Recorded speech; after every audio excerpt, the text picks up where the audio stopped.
छोटो सो श्यामा कन्हैया, छोटो सो श्यामा कन्हैया।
सबके दोनों हाथ ऊपर होना चाहिए। चलो दोनों हाथ ऊपर करें। मुख मुरली बजा, मुख बंसुरी बजा, छोटे से श्याम कन्हैया। मुख मुरली बजा, मुख बंसुरी बजा, छोटे से श्याम कन्हैया।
बैठे हो कौन कौन नाचे मन लागत से? चलो खड़ा हो जाओ बिंदास। चलो ल जाओ शर्माओ मत, ये राम के दरबार हरे। जेला जेला भी नाचे मन लागत है, बिल्कुल बिंदास हो। चलो बेटी खड़ा हो जाओ। चलो चलो ना जेला नाचना है, ईश्वर ना अवसर बार बार नहीं मिले। जेला भी नाचना है, बिल्कुल बिंदास हो। शाबाश। और कोई नो नाचना है, अभी सही टाइम है, मैं 3 के गिनती गिना था, तुम नहीं नाचो। चलो जेला जेला भी नाचना है भाई, मन अपन साइड नाची, मर्यादा में रहते हुए भाई। आप मनो साइड डांस कर लो, ये मने साइड नाची। चलो निवेदन 1 जेला भी खड़ा होना है, हो जाओ।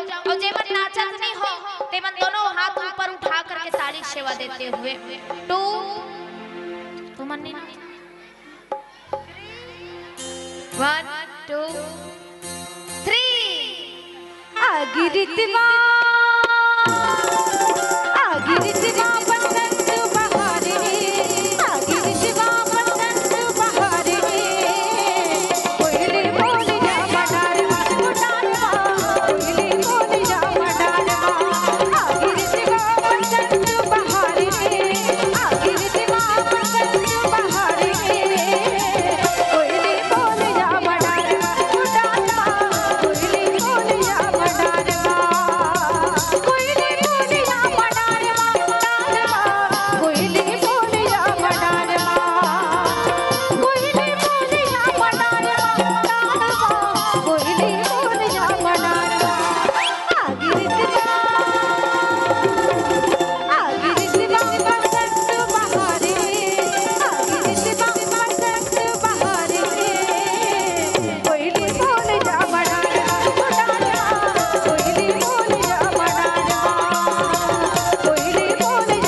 अगर आपको हमारा ये वीडियो पसंद आया हो तो लाइक, कमेंट और सब्सक्राइब ज़रूर कीजिए।